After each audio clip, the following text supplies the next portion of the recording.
कुछ सुरेश प्रभु बोल रहे हैं सरकार के जो 1 साल पूरा हुआ है उस पर हमने खास आयोजन किया है।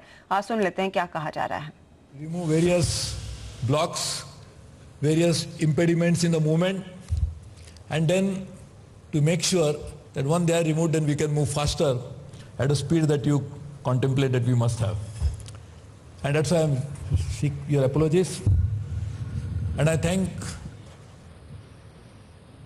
the group, which is, I don't know how to call the group because there's so many channels and so many multimedia platforms, but a group which is really spearheading the campaign for positivity.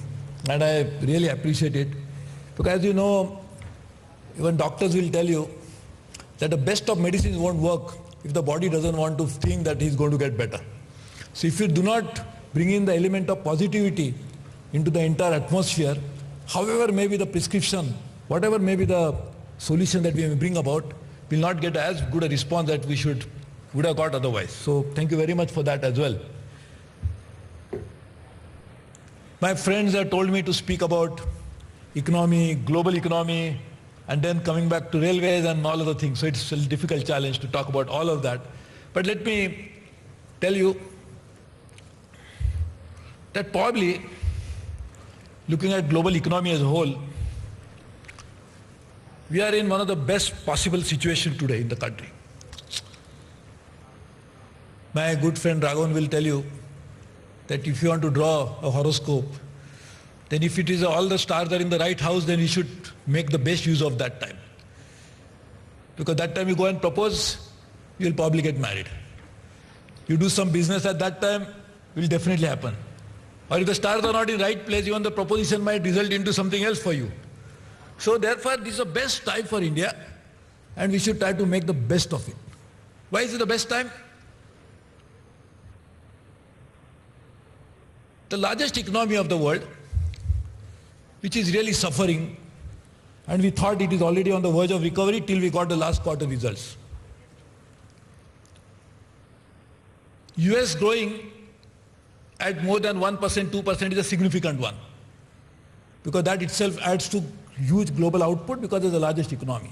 But they are actually not growing as strong as they should be. China, the second largest economy,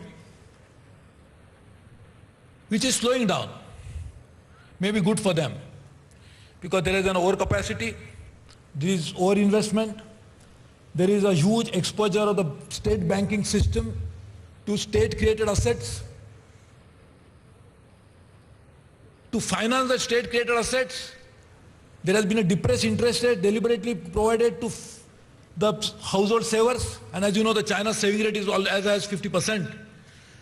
To finance it, that's why the Chinese citizens are now trying to find out a way out and try to use grey banking.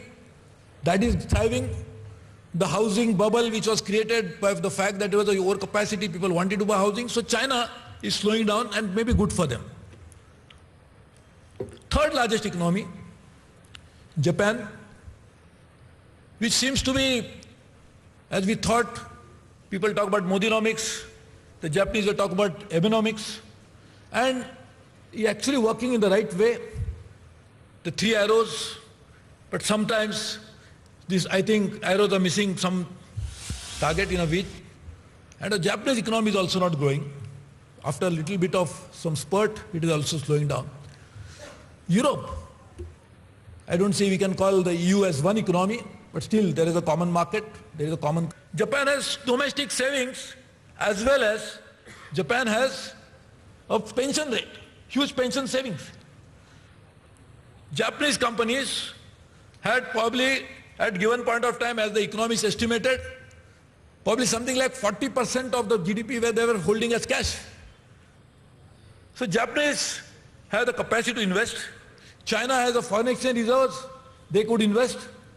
US, of course, is a net debtor, but still has the capacity, the corporate world has the capacity, the European companies, so they will be looking out for investments into the markets like India, which is going to grow, and at a time when India needs also to supplement the domestic savings which had fallen over a period of time to actually make this thing happen. So India is now poised in a very favorable situation to take advantage of the global scenario. I was saying all the time that we were hit by headwinds for too long because the global currents were hitting us not so well. But now there is a tailwind and we could really benefit from it provided we put everything in order. To put that in order, last 1 year, our government worked on quite a few things. I was saying there was the first problem was to bring in this positivity. Everybody, few months ago, a year ago, if you hear anybody, they're all saying that we don't want to invest, we don't want to do anything because nothing is going to happen, and if anything is going to happen, that will happen the wrong way. And that was the reality, perception, and people were swayed by that. To change that was not easy. So when people expect us to do better and we would want to do better, you must understand from where we started.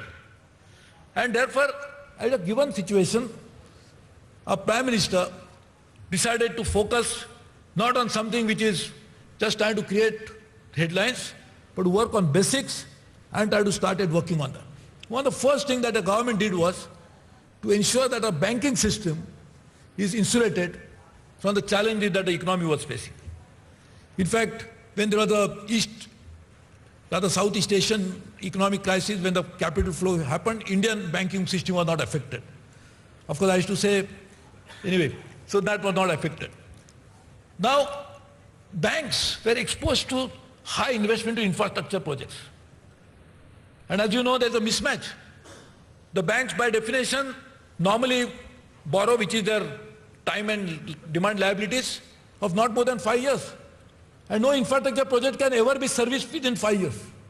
So you have to lend to an infrastructure sector. You must always keep in mind that probably, ideally, the repayment should be after 15 years or something like this. If not the entire period, but at least the tenure should be long enough. But we didn't have an instrument like this. And therefore the bank system was exposed, and therefore the equity of the promoters, which in turn was anyway part of a debt taken from somebody else, and the debt, which is the banking system exposure, was completely in mess. So Prime Minister himself presided over meetings and tried to untangle this situation. And it has happened in a significant way. The second challenge was a huge current account deficit. Now, the current account deficit was putting so much of pressure on so many other sectors. Thankfully, that has eased down, also because of some of the global trend, but also because of domestic action. Thirdly, there was a huge fiscal deficit. And the fiscal deficit was also putting serious challenges. We have actually tried to abate it at a time when we are given more than half of the divisible pool to the states. This is unprecedented.